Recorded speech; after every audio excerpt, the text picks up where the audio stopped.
चलिए जानते हैं देश दुनिया की सिलेक्टेड काम की बहुत ही महत्वपूर्ण सिलेक्टेड खबरों को सिर्फ 10 मिनट में 30 बड़ी खबरों को। लेकिन वीडियो को आगे बढ़ने से पहले अगर आप लोगों ने हमारे चैनल को अब तक सब्सक्राइब नहीं किया तो सब्सक्राइब करके नीचे का बेल आइकन जो प्रेस कीजिए। आम आदमी पार्टी के राज्यसभा सांसद राघव चड्ढा ने पराली की समस्या का समाधान बताया। उन्होंने कहा है कि यदि पंजाब और हरियाणा के किसानों को प्रति एकड़ 2500 का आर्थिक योगदान दिया जाए तो किसान पराली जलाना बंद कर देंगे और इससे दिल्ली में होने वाले वायु प्रदूषण की एक बड़ी समस्या का समाधान हो जाएगा।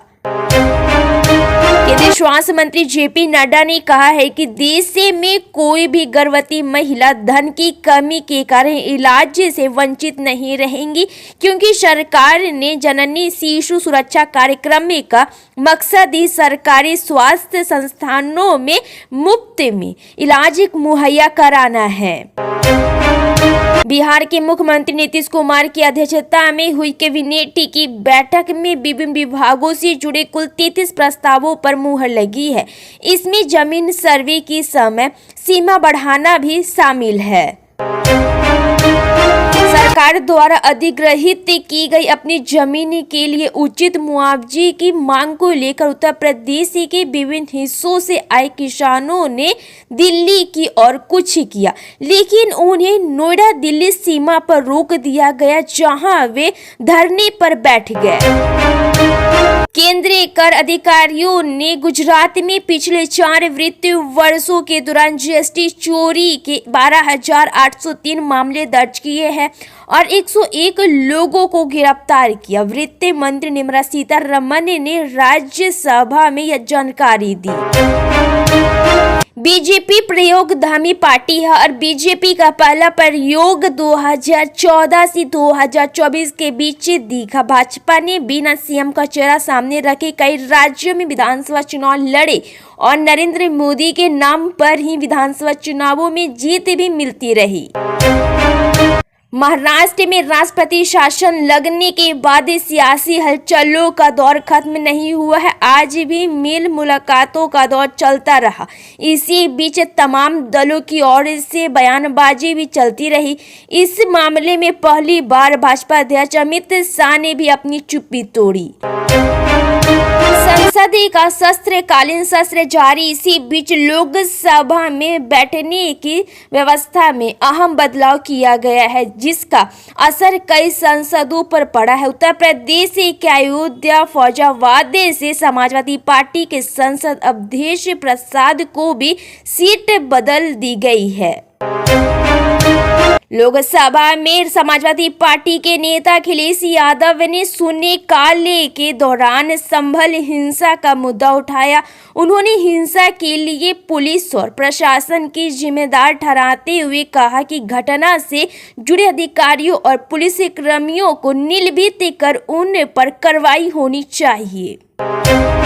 झारखंड में 5 दिसंबर को कैबिनेट का विस्तार होगा। इससे पहले 28 नवंबर को सिर्फ सीएम हेमंत सोरेन ने शपथ ली थी। प्रदेश में नवनिर्वाचित सरकार में कैबिनेट विस्तार को लेकर पिछले कई दिनों से इंडिया गठबंधन के सहयोगियों में शामिल जेएमएम, कांग्रेस और आरजेडी के शीर्ष नेताओं के बीच बातचीत चल रही थी।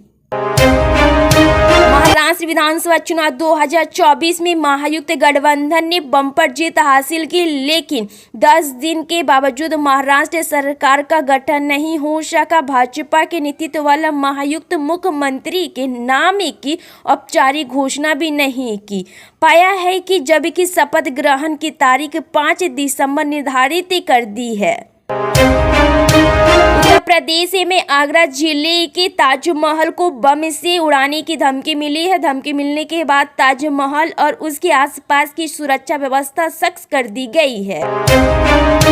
पंजाब सरकार ने राज्य में जल संकट को हल करने और किसानों को राहत देने के लिए एक महत्वपूर्ण कदम उठाया है। सरकार ने मालवा नहर प्रोजेक्ट की शुरुआत की है, जिसके तहत पंजाब के मालवा क्षेत्र में करीब 2 लाख हेक्टेयर जमीन की सिंचाई में मदद मिल सकेगी।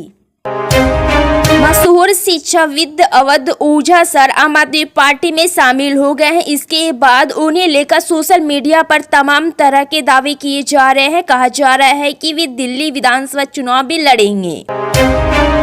महाराष्ट्र के care taker CM Eknath Shinde की तबीयत फिर से बिगड़ गई है। वो जांच के लिए ठाणे के जुपिटर हॉस्पिटल पहुंचे। यहाँ एकनाथ शिंदे सिर्फ बॉडी चेकअप के लिए हॉस्पिटल गए। फिलहाल वह एडमिट नहीं हुए हैं। जानकारी सामने आई है कि एकनाथ शिंदे को बुखार और गले में इन्फेक्शन है। सूत्रों के अनुसार शिंदे ही महाराष्ट्र के डिप्टी सीएम होंगे। इसके बाद अस्पताल से निकलते हुए शिंदे ने कहा कि उनकी तबीयत एकदम ठीक है।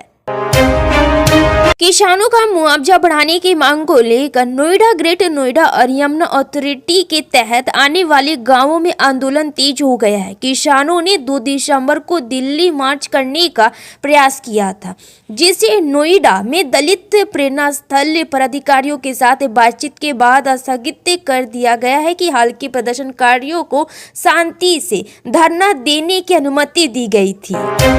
प्रधानमंत्री किसान सम्मान निधि नरेंद्र मोदी सरकार की एक महत्वाकांक्षी योजना है। साल 2019 में शुरू हुई पीएम किसान योजना को 18वीं किस्त किसानों को मिल चुकी है और पीएम किसान की 19वीं किस्त का पैसा अगले महीने किसानों के खाते में आने की संभावना है।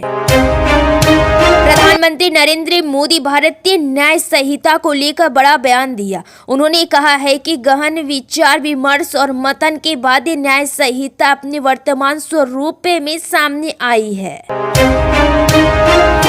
महाराष्ट्र में चुनाव नतीजे घोषित होने के 10 दिन बाद भी नई सरकार का गठन नहीं हो पाया है। महायुक्त को 288 में से 232 सीटों के साथ प्रचंड जीत मिली है, लेकिन सीएम पद और कैबिनेट बर्थ में हिस्सेदारी को लेकर गठबंधन में शामिल बीजेपी, एनसीपी और शिवसेना के बीच अब भी बातचीत चल रही है।